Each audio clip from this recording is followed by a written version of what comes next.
الحمدللہ رب العالمین والصلاة والسلام علی سید الانبیاء والمرسلین وعلی آلہ واصحابہ اجمعین، اما بعد۔ آج 14 اگست سن 2004 ہے اور یوم آزادی کے سلسلے میں 3 روزہ پروگرام جو FM 100 سے اس موقع پر آپ کی خدمت میں پیش کیے جا رہے ہیں، ان میں سے آج دوسرا پروگرام ہے۔ کل کی نشست میں آپ سے عرض کیا تھا کہ اخلاقی اعتبار سے اس قوم کا دیوالیہ ہو چکا ہے اور کوسوں تک کوئی امید کی کرن نظر نہیں آتی، اور تقسیم جس کو شروع کیا تھا سن 30 کے بعد اور 40 کے بعد، تو اس میں خاص طور پر قوت آ گئی تھی۔ اس تقسیم نے اب تک اپنے ڈیرے جما رکھے ہیں اور ہندوستان کی جغرافیائی تقسیم کے بعد مذہب کی بنیاد پر تقسیم ہوئی، اور اس ملک میں دوسری بڑی تقسیم جس نے پورے ملک اور قوم کو ہلا کر رکھ دیا وہ علاقائی تقسیم تھی، اور اس کے نتیجے میں وہ حادثہ پیش آیا اور اللہ کے عذاب کا پہلا کوڑا برسا پوری شدت کے ساتھ، اور وہ جو پاکستان اتنی امنگوں، آرزوؤں اور قربانیوں کے بعد حاصل کیا گیا تھا، اس کے 2 ٹکڑے ہو گئے۔ پنڈت جواہر لال نہرو کی صاحبزادی اندرا جی اس وقت ہندوستان کی پرائم منسٹر تھیں، اور انہوں نے جو اس وقت ایک جملہ کہا، وہ جملہ عقل مند اور حساس لوگوں کے لیے تعزیانے کا جملہ تھا۔ انہوں نے کہا کہ 2 قومی نظریے کو ہم نے آج خلیج بنگال میں ڈبو دیا، اور اس حادثے کے بعد اب تک آپ گن لیجیے گا کہ کتنے برس ہو گئے، اور اس کے بعد مزید تقسیم در تقسیم ہوتی چلی جا رہی ہے، اور اس میں بدترین تقسیم جو ہمارے حصے میں آئی وہ مذہب کی بنیاد پر تقسیم تھی کہ فلاں آدمی فلاں فرقے سے تعلق رکھتا ہے اور اس کو زندہ رہنے کا کوئی حق حاصل نہیں ہے۔ اس فریب نے اور اس بلا نے ایسا زور پکڑا کہ اللہ کے بڑے اچھے اچھے بندے، خواہ ان کا کسی مکتبہ فکر سے تعلق تھا، نگل لیے گئے، ختم ہو گئے، اور یہ ہنوز سلسلہ جاری ہے، اور کوئی اس پر بند باندھنے والا نہیں ہے۔ مذہب کے اختلافات روز اول سے غالباً چلے آتے ہیں جب سے تقسیم ہوئی ہے، مگر یہ صورتحال کبھی بھی پیش نہیں آئی، اور اسی زوال کو دیکھ کر اور ان چیزوں کو دیکھ کر پھر یاد آتا ہے حالی کا وہ بند جو انہوں نے اپنی مسدس میں لکھا ہے، اور وہ کہتے ہیں کہ کسی نے یہ ایک مرد دانا سے پوچھا کہ نعمت ہے دنیا میں سب سے بڑی کیا؟ کہا عقل، جس سے ملے دین و دنیا۔ کہا اگر نہ ہو اس سے انسان کو بہرا۔ کہا پھر اہم سب سے علم و ہنر ہے کہ جو باعث افتخار بشر ہے۔ کہا اگر نہ ہو یہ بھی اس کو میسر کہا مال و دولت ہے پھر سب سے بڑھ کر، کہا در ہو یہ بھی اگر بند اس پر، کہا اس پہ بجلی کا گرنا ہے بہتر، وہ ننگے بشر تاکہ ذلت سے چھوٹے، خلائق سب اس کی نحوست سے چھوٹے۔ مجھے ڈر ہے میرے ہم قوم یارو، مبادا کہ وہ ننگے عالم تم ہی ہو۔ اگر اسلام کی کچھ حمیت ہے تم کو تو جلدی سے اٹھو اور اپنی خبر لو، وگرنہ یہ قول آئے گا راست تم پر کہ ہونے سے ان کا نہ ہونا ہے بہتر۔ یہی حال ہے کہ تعصبات اتنے بڑھے اور یہ ایک دوسرے کو کاٹنا اتنا بڑھا، اور یہ تقسیم کا سلسلہ مذہب کی بنیاد پہ اور کھلی آنکھوں سے جو دوسری چیز سامنے نظر آ رہی ہے وہ جغرافیائی اور علاقائی تقسیم ہے کہ یہ عفریت کسی دن سر اٹھائے گا، اور وہ لوگ جو یہ چاہتے ہیں کہ اس ملک کو ٹکڑے کر دیں اقوام کی بنیاد پر، وہ ایسا کھیل کھیلیں گے کہ پھر کسی کے روکنے سے وہ چیز نہیں رک سکے گی۔ آہستہ آہستہ ایسے لوگ عروج پا رہے ہیں، آہستہ آہستہ لوگوں میں محرومی کا احساس بڑھ رہا ہے، اور پسماندگی کی جو وجوہ ہیں ان کو دور کرنے کے لیے کوئی چیز نہیں۔ ہم مان لیں کہ قوم کمپیوٹر میں ترقی کر جائے،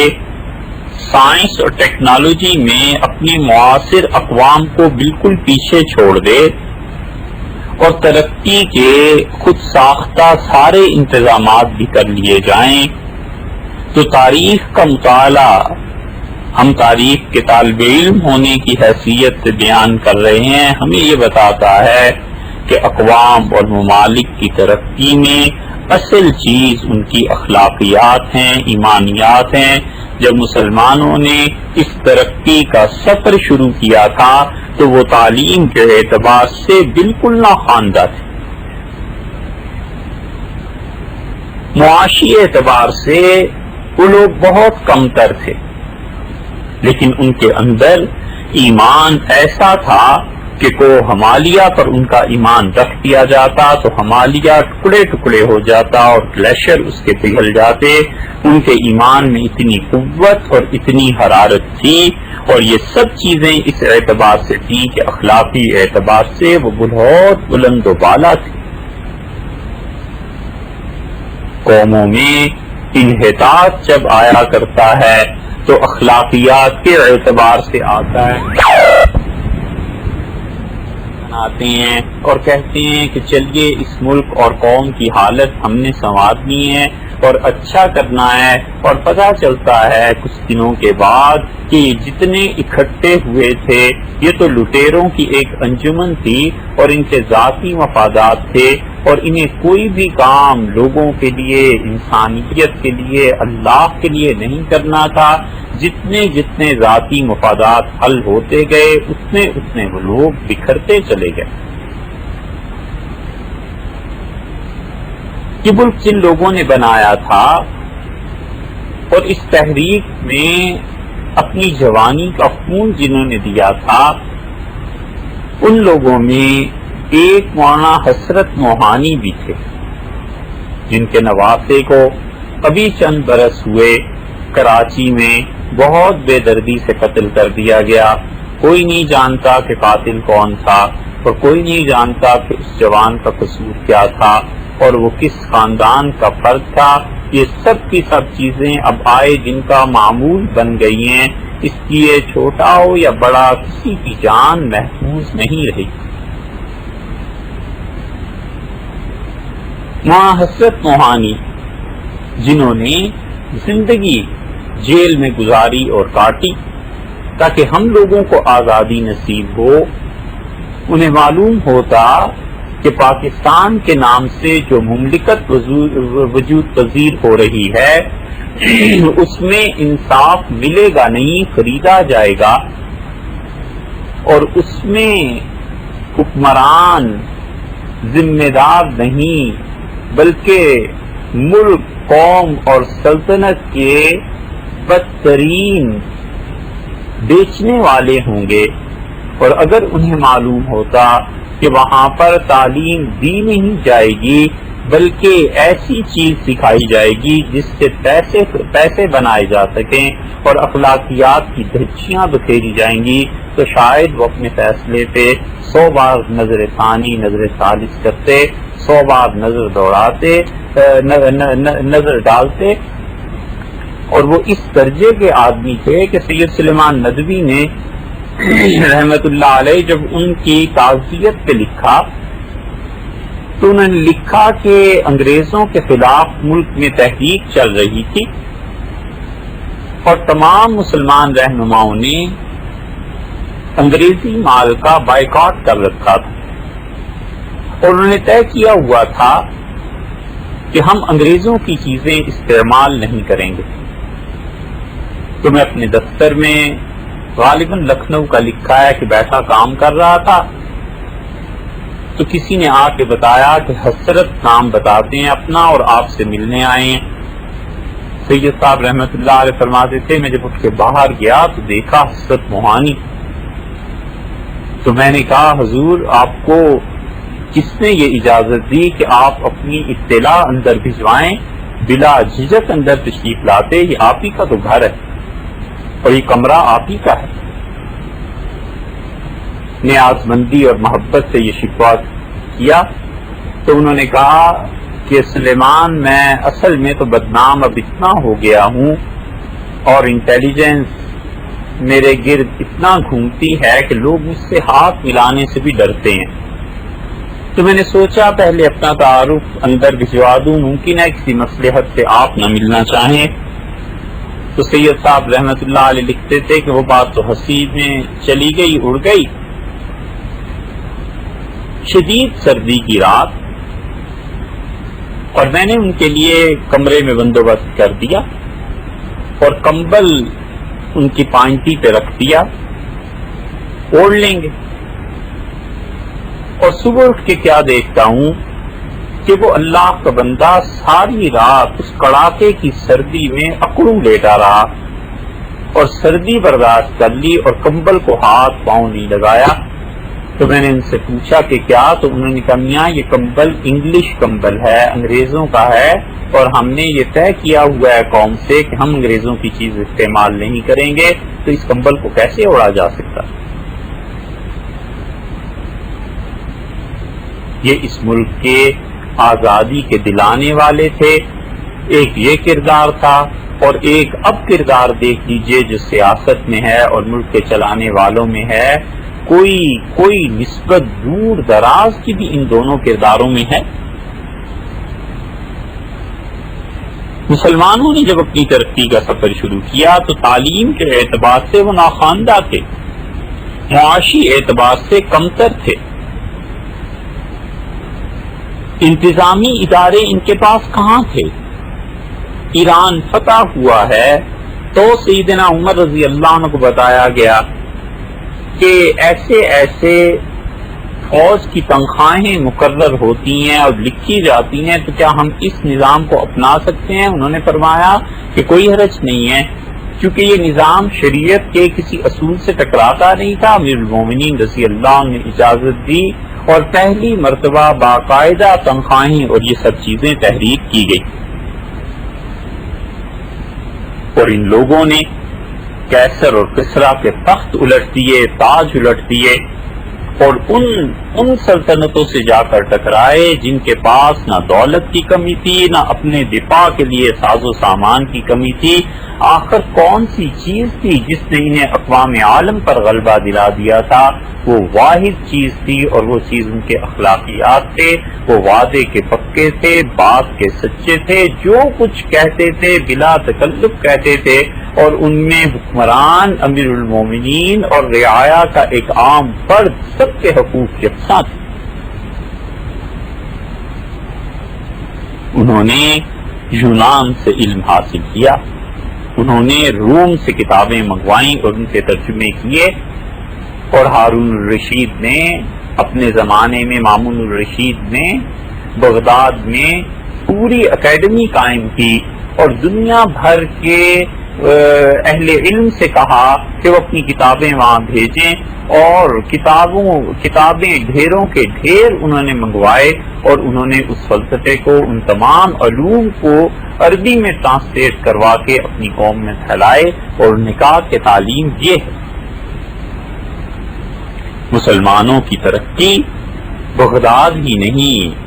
اس کے ساتھ ساتھ وہ ایک اور جگہ بھی تھی، اندلس،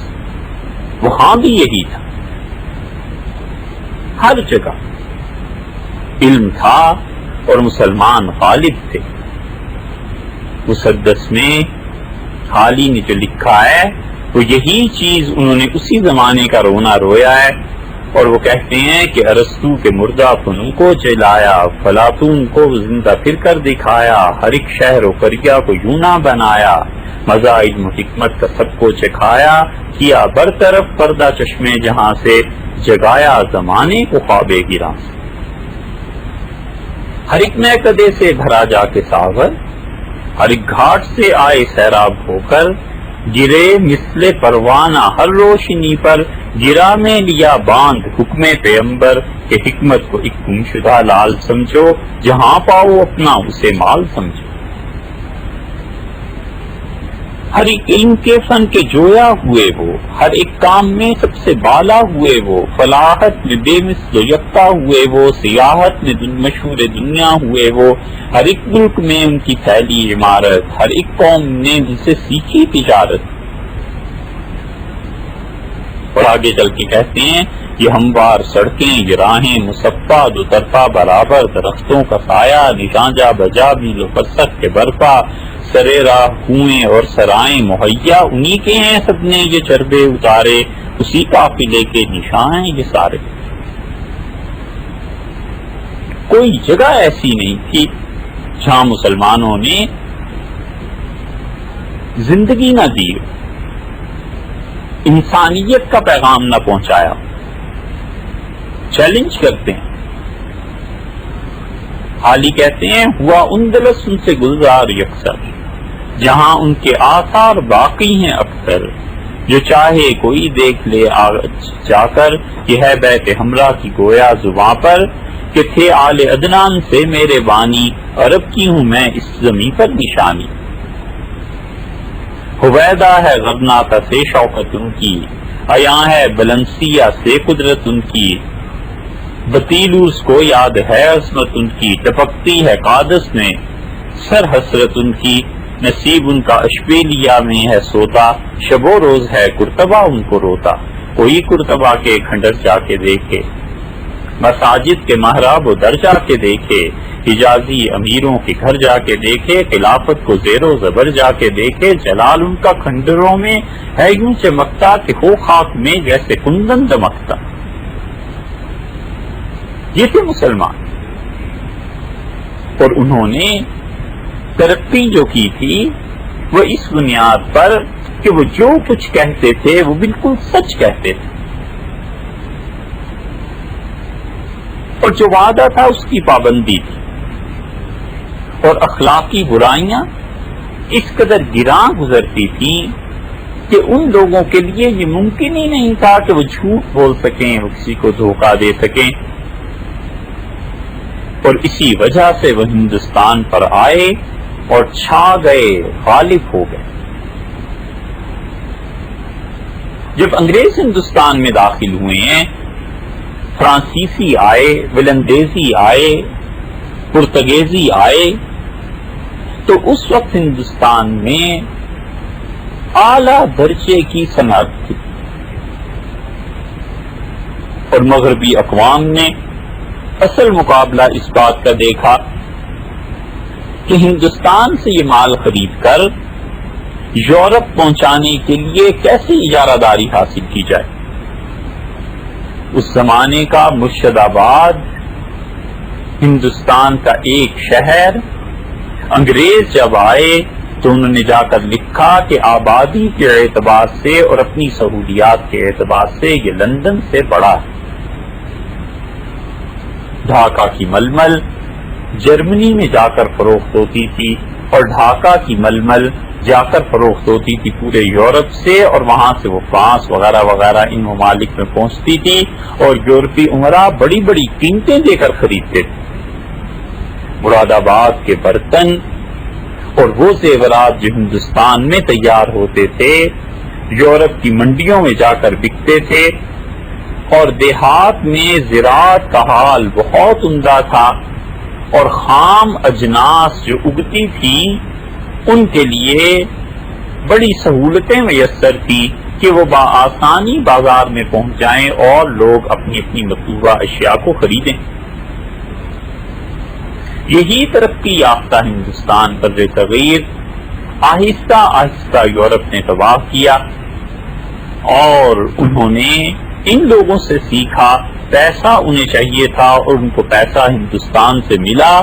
اور یہاں سے وہ صنعتیں اکھاڑ کر لے گئے، حتیٰ کہ انہوں نے اس سے بھی دریغ نہیں کیا کہ اگر کسی اچھے کپڑا بننے والے انسان نے ان کے ساتھ انگلینڈ جانے سے انکار کیا تو انہوں نے اس کے ہاتھ کٹوا دیے، محض اس وجہ سے کہ کہیں اس ملک میں یہ صنعت ترقی نہ کر جائے اور یورپ اور ان علاقوں میں یہ صنعت رائج ہونی چاہیے۔ اور یورپ نے جب علم میں، فکر میں، تہذیب میں ترقی کی ہے تو ظاہر ہے کہ ان کے اخلاقیات میں ترقی تھی، اور مسلمان آہستہ آہستہ اپنی اخلاقیات کو کھوتے چلے گئے، اور 1707 میں سلطان اورنگزیب عالمگیر رحمت اللہ علیہ کا انتقال ہوا، اور وہ اللہ کا سب سے قیمتی تحفہ حکمرانوں کی صورت میں تھا جو خدا نے ہندوستان کو بر صغیر کو عنایت فرمایا تھا۔ بس سلطان اورنگزیب رحمت اللہ علیہ کے بعد ہر آنے والا دن مسلمانوں کے لیے زوال ہی کا دن۔ یورپ میں جو فکر کا آغاز ہوا ہے 17ویں 18ویں اس سے بھی پہلے 16ویں صدی میں، تو اس کی بنیاد ان کی اخلاقیات، ان کی سچائی، ان کی تعلیم تھی۔ مسلمانوں میں بھی ایسے ہی ہوا ہے، اور آہستہ آہستہ یورپ بڑھتا چلا گیا اور مسلمان کم سے کم تر درجے میں چلتے چلے گئے، ہوتے چلے گئے، اور جو قوم اخلاقی اعتبار سے اس کا دیوالیہ نکل جاتا ہے پھر اس قوم کو سنبھالنے کے لیے کوئی چیز کام نہیں دیتی۔ پوری 18ویں صدی کو آپ دیکھ لیں، مسلمانوں کی باہمی جنگیں، اور 19ویں صدی کو دیکھ لیں، جذباتیت ان کی عقل پر غالب آتی رہی،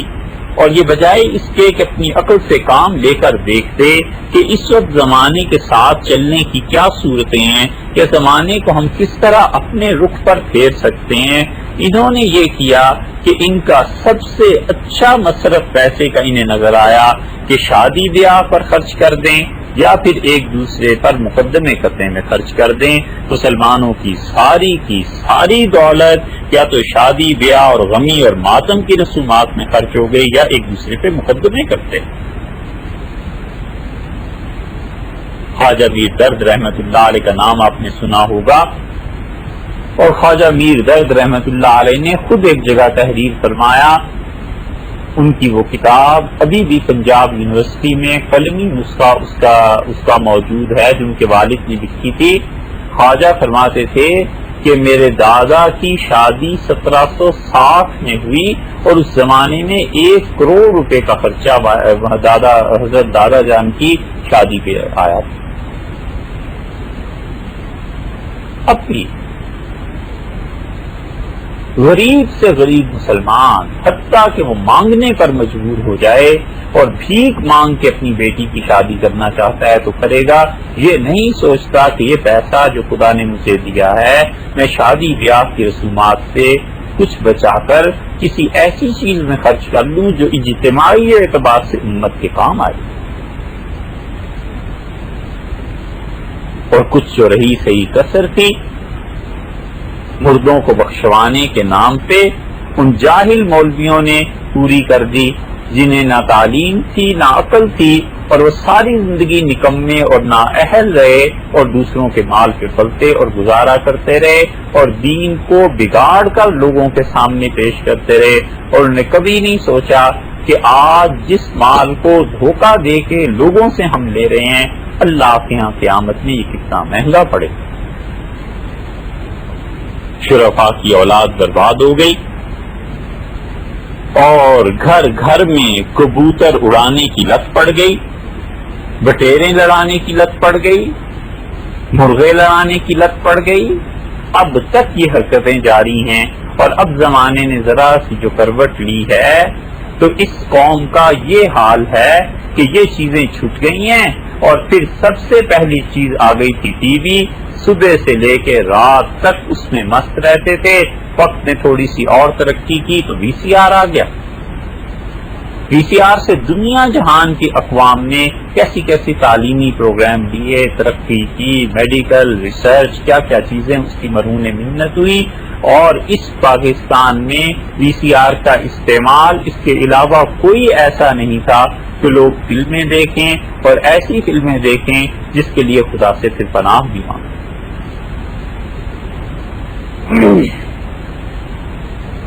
وہ دور آپ کا ہماری آنکھوں کے سامنے کا ہے،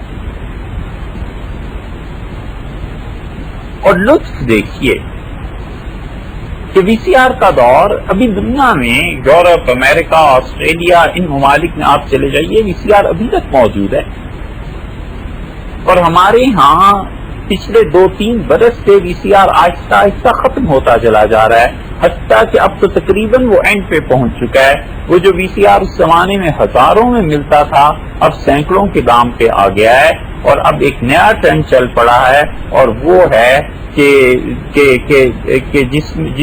ایسی چیزیں خرید لی جائیں جس میں سی ڈیز دیکھی جا سکیں، ڈی وی ڈیز دیکھی جا سکیں، سی ڈی پلیئر اور ڈی وی ڈی پلیئر، اور یہ سب کا سب اس لیے نہیں ہے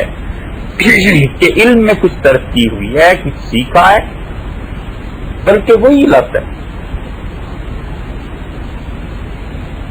اس زمانے میں کبوتر پالتے تھے، اس زمانے میں فلمیں آ گئی، اس زمانے میں بٹیر لڑاتے تھے، اس زمانے میں بھی یہی ہو گیا۔ اس زمانے میں بیٹھ کے جوا اور یہ چیزیں کھیلتے تھے، اب بسنت منانے لگے۔ جیسے اس وقت بری عادتیں ویسی اس وقت بری عادتیں، جیسے اس وقت ایسی عادتیں جس سے دین اور دنیا تباہ ہو جائے، اب بھی ایسی عادتیں دین اور دنیا کو تباہ کرنے کی۔ ہمیں بتائیے، آگ جو ہے وہ چاہے لکڑی سے جلا لی جائے یا سوئی گیس سے جلا لی جائے، آگ تو آگ ہی ہے نا۔ ترقی کیا کی؟ حالی نے کیا خوب لکھا ہے، وہ اپنے زمانے کو روتے ہیں اور کہتے ہیں شریفوں کی اولاد بے تربیت ہے، تباہ ان کی حالت، بری ان کی گت ہے، کسی کو کبوتر اڑانے کی لت ہے، کسی کو بٹیریں لڑانے کی دھت ہے، چرس اور گانجے پہ شیدا ہے کوئی، مدک اور چنڈو کا رسیا ہے کوئی۔ مدک، چنڈو، چرس، گانجا، یہ سب نشہ آور چیزیں تھیں۔ اس زمانے کے نشے اور تھے، اب بھی کوئی نشہ ہے۔ سدا گرم انفار سے ان کی صحبت، ہر ایک رندو باش سے ان کی ملت، پڑھے لکھوں کے سائے سے ان کو وحشت، مدارس سے تعلیم سے ان کو نفرت، کمینوں کے جرگے میں عمریں گوانی، انہیں گالیاں دینی اور آپ کھانی۔ اس 14 اگست کی رات کو یہ جتنے بے ہنگم غول اور یہ موسیقی کے تھرکتے نوجوانوں کے جسم، آپ ان کو دیکھیں اور ان میں سے آپ کسی کو پکڑ کے پوچھیں کہ تمہاری تعلیم کیا ہے، تو حرام ہے جو اس میں 1% بھی ایسے ہوں جو پی ایچ ڈی ہو، کوئی ڈاکٹر ہو، کوئی انجینئر ہو۔ یہ سب وہ ہیں جو اپنی کلاسز میں فیل ہوتے رہے، یہ سب کے سب تقریباً وہ ہیں جو اپنی تعلیمی کیریئر میں بہت پیچھے رہ گئے۔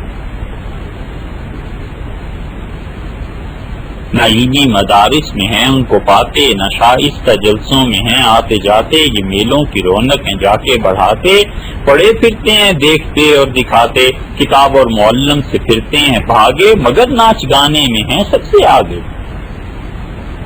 اگر کیجئے ان پاک شہدوں کی گنتی، شہدا سمجھتے ہیں آپ؟ شہدے کی تعریف پھر کبھی کریں گے، فی الحال تو حال ہی کو سنیے۔ وہ کہتے ہیں اگر کیجئے ان پاک شہدوں کی گنتی، یہ بڑے پاک بنتے ہیں نا، بڑے اچھے اسمارٹ، اگر کیجئے ان پاک شہدوں کی گنتی، ہوا جن کے پہلو سے بچ کر ہے چلتی، ملی خاک میں جن سے عزت بڑوں کی، مٹی خاندانوں کی جن سے بزرگی، تو یہ جس قدر خانہ برباد ہوں گے یہ سب ان شریفوں کی اولاد ہیں۔ ان کے باپ دادا کیا تھے اور خود یہ کیا ہیں؟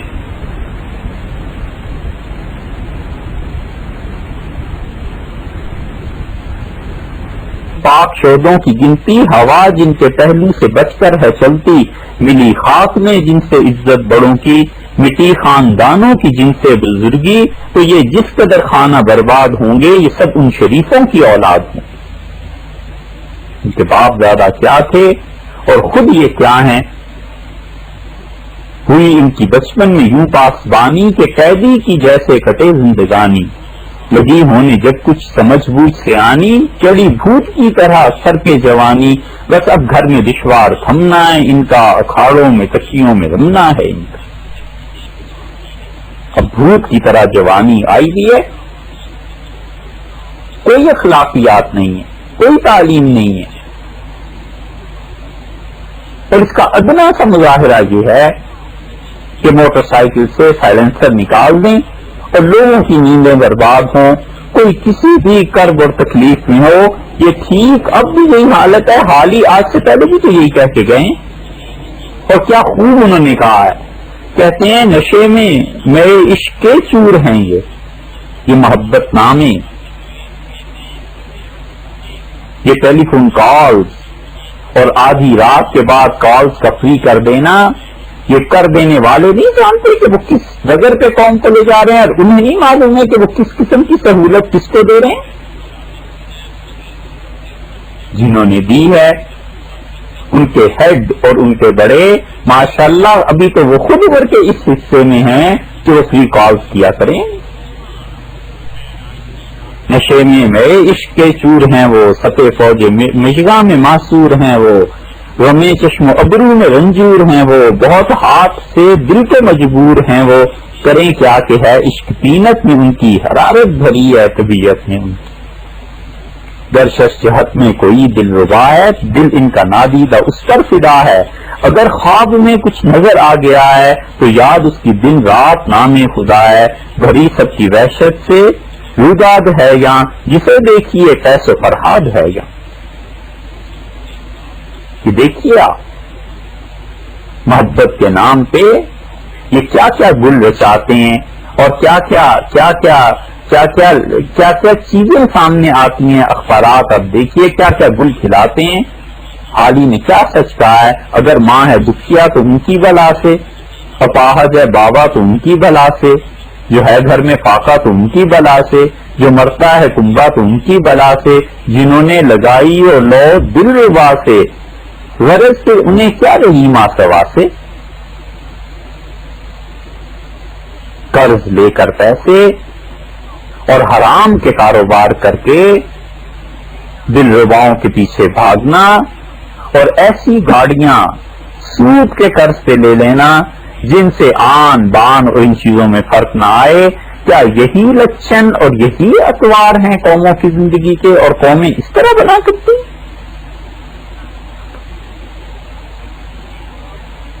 اسی لیے یہ سوچنے کی باتیں کہ وہ اوصاف ہیں ہی کہاں جن اوصاف کی بنیاد پر قومیں اٹھتی، اور وہ اوصاف رہ کہاں گئے ہیں جن اوصاف کی وجہ سے اقوام عالم پر اللہ کی طرف سے حکمرانی دی جاتی ہے اور قیادت دی جاتی ہے، وہ اوصاف اب نہیں رہے۔ جب تک اخلاقی اعتبار سے لوگ ٹھیک نہیں ہوں گے، اور جب تک وہ وعدے کی پابندی اور سچائی اور بخل کا چھوڑ دینا اور ظلم کا ترک کر دینا اور سچی بات ہمیشہ کہنا، چاہے وہ بڑے سے بڑا آدمی ہو اور چھوٹے سے چھوٹا آدمی، اور اللہ کے معاملے میں کسی ملامت گر کی ملامت کی پرواہ نہ کرنا، جب تک یہ اوصاف نہیں آتے قومیں نہیں بنا کرتی۔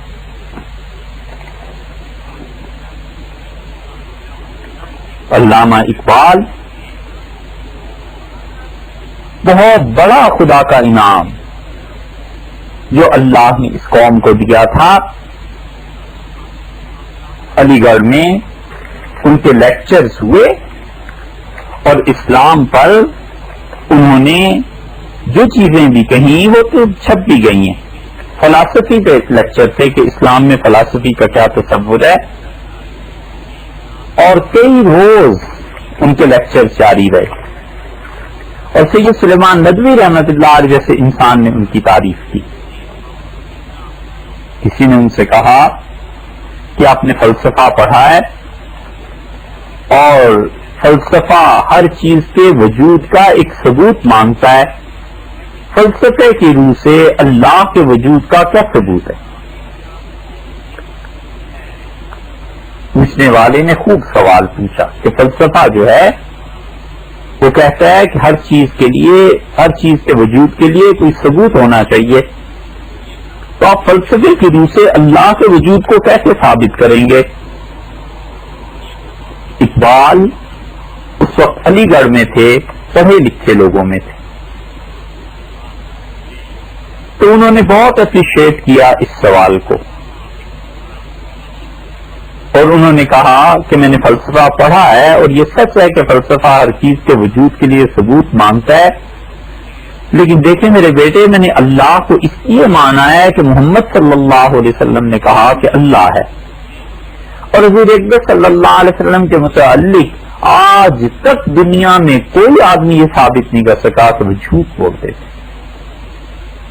بس وہ سچ بولتے تھے، اور میں نے ان کی زبان مبارک پہ اعتبار کر کے اللہ کو مانا۔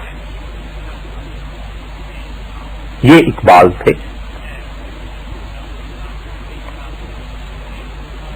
اور ان لیکچرز کے اختتام پہ وائس چانسلر تھے ریمز بوتھن، اور انہوں نے اقبال کے 3 لیکچر اٹینڈ کیے اور بعد میں نظر نہیں آئے۔ تو کسی نے پوچھا بوتھن سے، جو وائس چانسلر بڑی شخصیت تھی، کہ سر آپ 3 دن کے بعد آئے نہیں؟ تو انہوں نے کہا کہ doctor Iqbal deal with the philosophy of Islam so beautifully that I was at a stage to leave my Christianity. انہوں نے کہا اقبال کے جو لیکچر تھے اسلام پہ اتنے اچھے تھے کہ مجھے یہ ڈر لگا کہ میں اپنی عیسائیت کو ترک کر دوں گا، چھوڑ دوں گا۔ بہت ہنسے لوگ اس بات پہ، لیکن حقیقت میں اقبال کے لیکچرز ایسے ہی تھے۔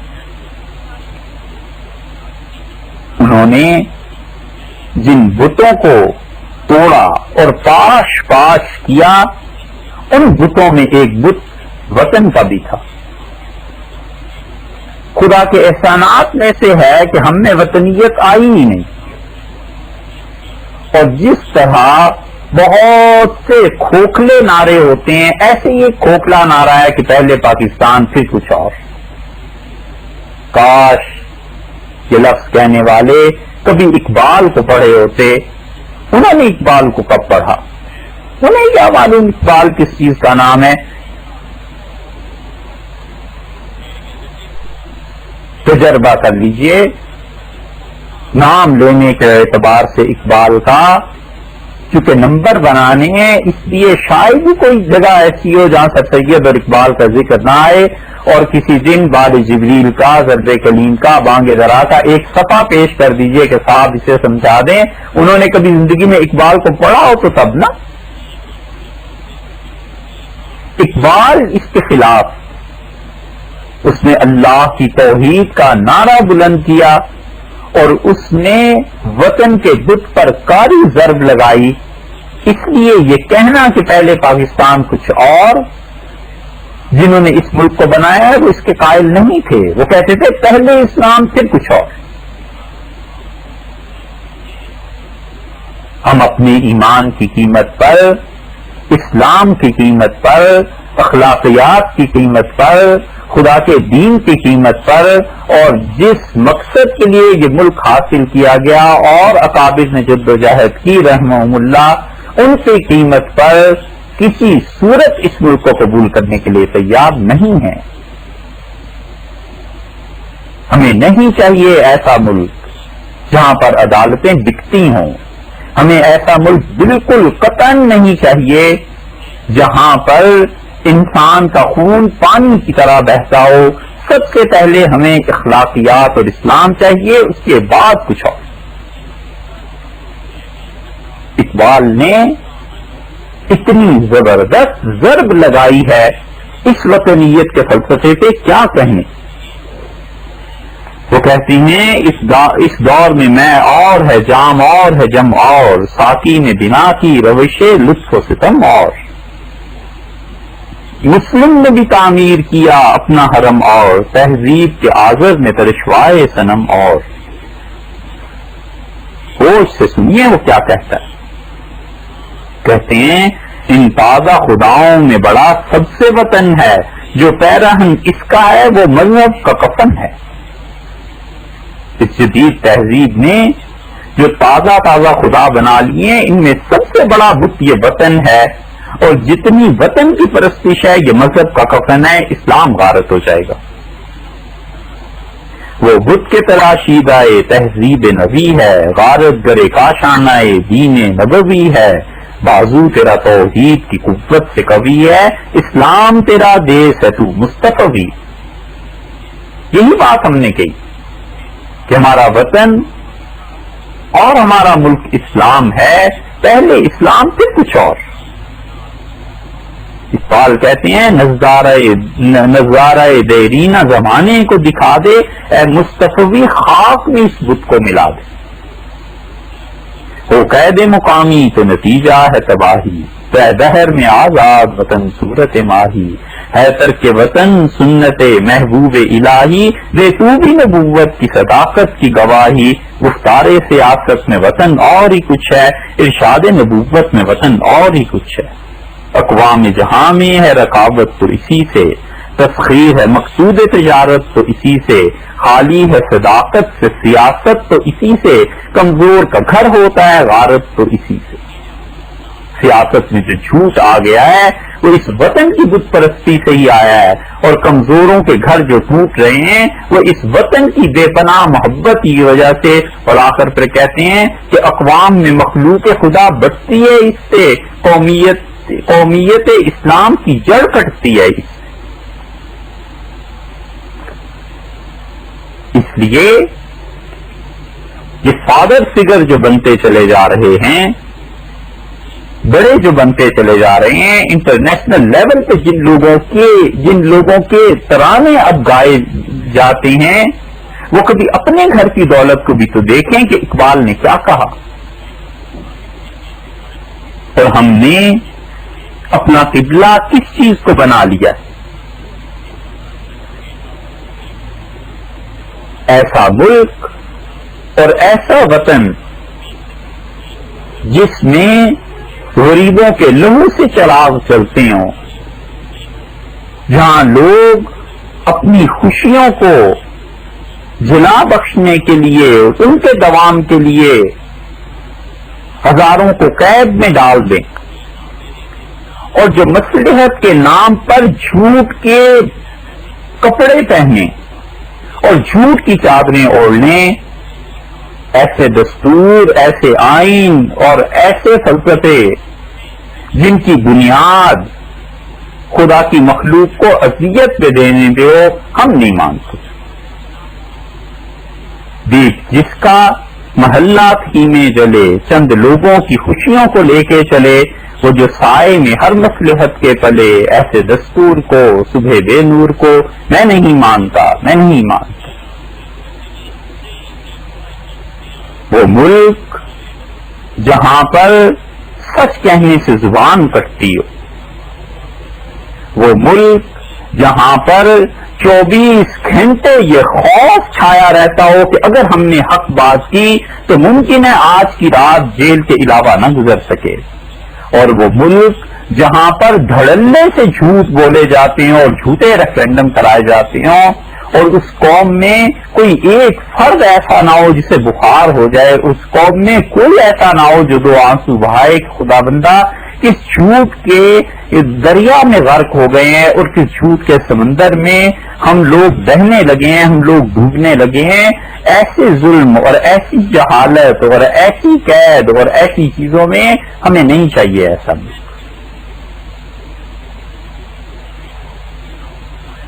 میں بھی خائف نہیں تختائے دار سے، میں بھی منصور ہوں کہہ دو اغیار سے، کیوں ڈراتے ہو زنداں کی دیوار سے؟ ظلم کی بات کو، جہل کی رات کو میں نہیں مانتا، میں نہیں مانتا۔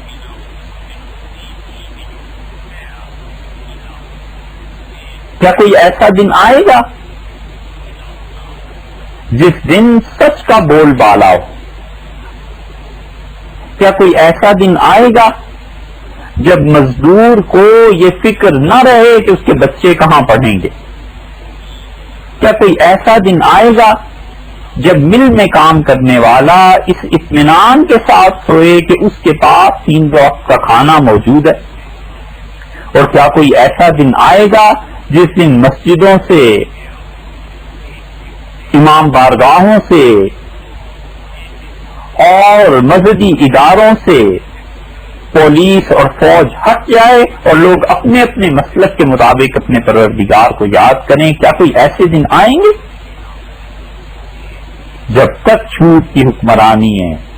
اور جب تک چند آدمی اقتدار پہ قابض رہیں اور پوری قوم ان کی غلام رہے، حتیٰ کہ فرد واحد کی پوری قوم غلام رہے، ایسی صبح نہیں ہوتی۔ لیکن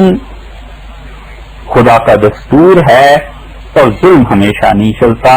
پھول شاخوں پہ کھلنے لگے تم کہو، جام رندوں کو ملنے لگے تم کہو،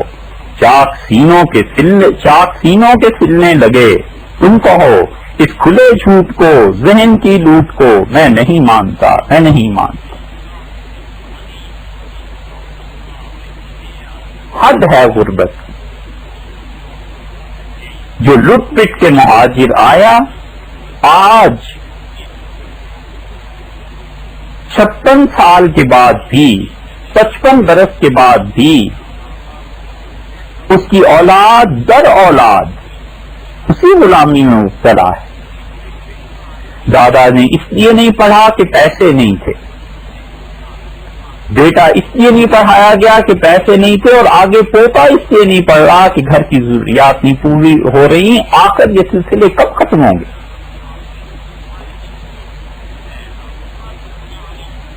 تعلیم کے لیے کوئی نصاب ایسا اب تک حکومتیں متعین نہیں کر سکیں جو پورے ملک میں یکساں درجے کی تعلیم ہو، غریب کا بچہ اور امیر کا بچہ سب ایک ہی چیز پڑھیں۔ تعلیم خریدی جاتی ہے، دی نہیں جاتی۔ یہ اب ایسا معاشرہ تشکیل پا گیا ہے۔ عورتیں انہی مظالم کا شکار ہیں۔ اغوا کی وارداتیں بڑھ گئی ہیں۔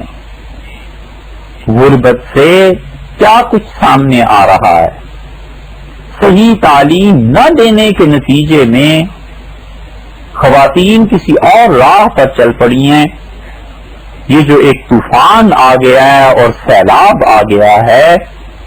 کیا اس طوفان اور سیلاب پر کوئی بند باندھ سکتا ہے؟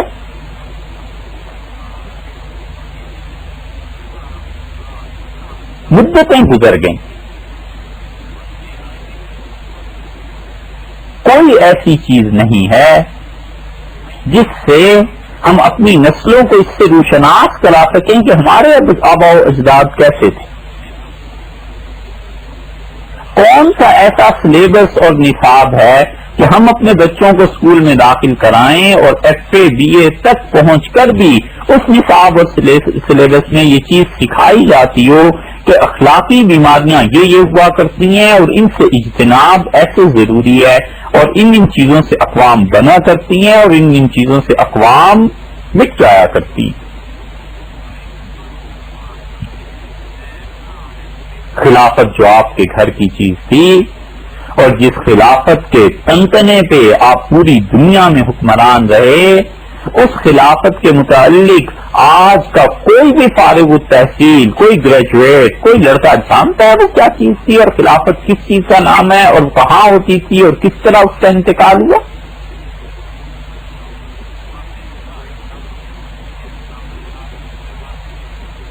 یہی سسٹمز چلے جا رہے ہیں. اور جتنا کام اس ملک میں پرائیویٹ سیکٹر نے کیا ہے حکومتوں نے نہیں کیا. یہ جتنے مدارس اور جتنی دین کی تعلیم ہو رہی ہے یہ سب کی سب مرہون منت ہے پرائیویٹ سیکٹر کی، جہاں جا کر آپ جیسے لوگ مسجد میں 5 روپے دیں، 10 روپے دیں، 1000 دیں اور 10,000 دیں، اسی پیسے سے مساجد بنتی ہیں اور اسی پیسے سے مساجد میں تنخواہوں کا نظام ہے، اسی پیسے سے قرآن و حدیث پڑھتے اور پڑھاتے ہیں اور اسی پیسے سے مدارس چل رہے ہیں. آخر یہ کب ختم ہوگا؟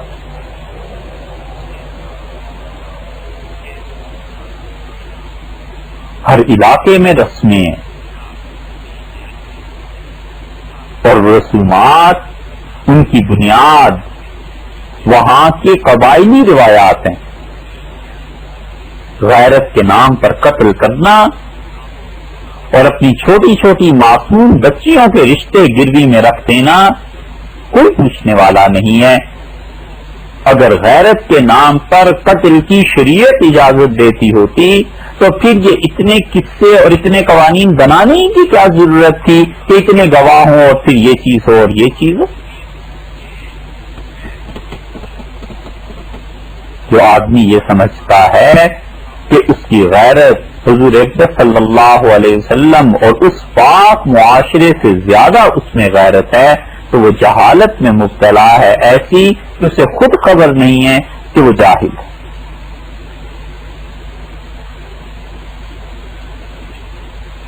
سب کی نظر اس پر جاتی ہے کہ دھماکے ہو گئے اور یہ ہو گیا اور فلاں دہشت گرد پکڑا گیا. آخر انہوں نے جنم کیسے لے لیا؟ یاد رکھیے، جس معاشرے میں جائز اور صحیح کاموں کے حصول کے طریقے بند ہو جائیں وہاں ناجائز کاموں کی راہیں کھل جاتی ہیں. اور جہاں بھی جائز اور حقوق اپنے کوئی آدمی ان کو حاصل نہیں کر سکتا وہاں ناجائز اور غلط راہیں آسان ہو جاتی ہیں. جس ملک میں حلال کا رزق مشکل ہوتا ہے وہاں چوری عام ہو جایا کرتی ہے اور جہاں پر بھی نکاح مشکل ہو جائے گا وہاں پھر اس کے برعکس بدکاری کے لیے تیار رہنا چاہیے.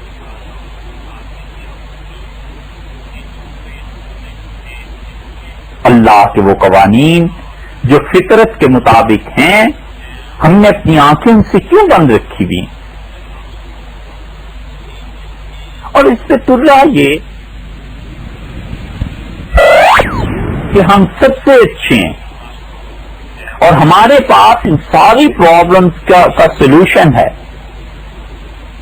آخر کس دن وہ پٹاری کھلے گی اور کس دن وہ سولوشن سامنے آئے گا؟ جو کچھ بھی ہے اور جتنی بھی صلاحیتیں ہیں، اگر ایک آدمی اطمینان سے نماز نہیں پڑھ سکتا عبادت گاہ میں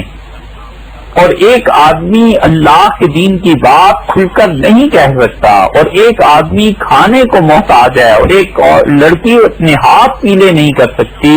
اور اس کے گھر والے مجبور ہیں اور چپ ہیں، خاموش ہیں، یہ کون سا معاشرہ تشکیل پا رہا ہے؟ جب یہ سب چیزیں ہوں گی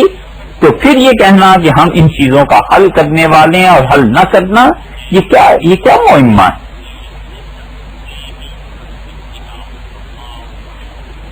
اللہ اس کو اپنی مخلوق بڑی عزیز ہے،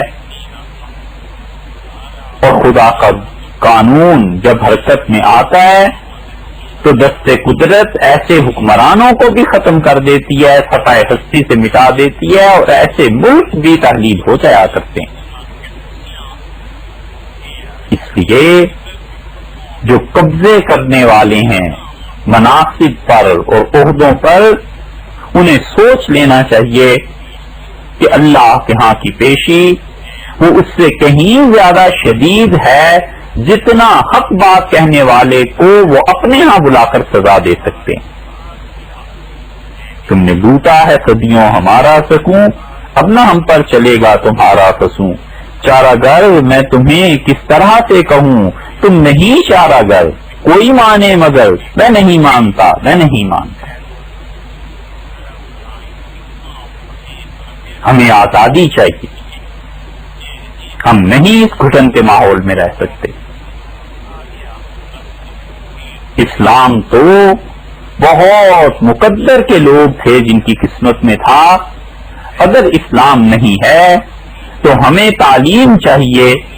اور اگر اسلام نہیں ہے تو پھر ہمیں آزادی کی فضا میں سانس لینے کا موقع ملنا چاہیے، جمہوریت چاہیے، تاکہ وہ حکمران جو ہمارے ووٹ سے منتخب ہو کر آئیں، ہم ان سے پوچھ تو سکیں، کہہ تو سکیں کہ آپ کیا کر رہے ہیں۔ ہمیں حلال کا رزق چاہیے، ہماری ساری عبادت اور خدا کے ساتھ راز و نیاز اس کی بنیاد ہے۔ ہم نہیں چاہتے حرام کاموں میں پڑیں، اور ہمیں ایسے حکمران چاہیے جن حکمرانوں کا کردار شیشے کی طرح صاف ہو، اور اگر کوئی ان پر الزام لگائے تو وہ چاند کا تھوکا اس کے منہ پر جائے، یہ الگ بات ہے، مگر ایسے لوگ چاہیے جو جھوٹ نہ بولتے ہیں۔ ہمیں ایسے لوگ چاہیے جو نفاق، دوغلی باتیں، دو عملی زندگی اس سے کوسوں دور ہوں، اور جنہیں یاد رہے کہ 3 سال پہلے وہ کیا بیان دیتے تھے اور اب کیا بیان دیتے ہیں۔ اور ہمیں ایسے لوگ چاہیے کہ ہم سچ بات کہیں اور زہر کی طرح تلخ ہو، اور وہ اس کو برداشت کریں، سنیں اور ہمیں اطمینان دلائیں، تاکہ ہم آئندہ سوچ کے کہیں کہ سچ کیا ہے، جھوٹ کیا ہے، غلط کیا ہے۔ اگر ہم غلطی پہ ہیں تو ہماری غلطی واضح کی جائے، اور اگر نہیں ہے تو ہمیں پھر ایسے لوگ نہیں چاہیے۔ اس ملک کے لیے، اس قوم کے لیے، اس دھرتی کے لیے جو بھی آدمی یہاں رہتا ہے اس نے قربانی دی ہے، اس نے اپنی جوانی کا خون جلایا ہے، اس کے دل میں اس وطن کی، اس ملک کی کچھ نہ کچھ محبت ہے۔ آخر اس محبت کی سزا کیوں دی جاتی ہے؟ کیا یہاں اپنی زندگی گزارنے کی سزا یہ ہے کہ آپ پڑھیے اور آپ کو تعلیم نہ ملے؟ اور سزا یہ ہے کہ آپ سچ بولنے پر سوچنے لگیں کہ کل رات جیل میں گزرے گی؟ یہ چیزیں نہیں چلتی، اور اللہ کا قانون غالب آ جاتا ہے۔ سلطنتیں اور حکمران آنی جانی چیزیں ہیں، اور سدا بادشاہی اس پاک ذات کی ہے جس کی ذات و صفات ہر عیب سے مبرہ اور ہر سوال سے پاک۔ ہم سوچیں یہ جو یوم آزادی ہم منانے چلے ہیں، کیا ہم اس قابل ہیں کہ آزادی کا نام لیں؟ السلام علیکم ورحمۃ اللہ وبرکاتہ۔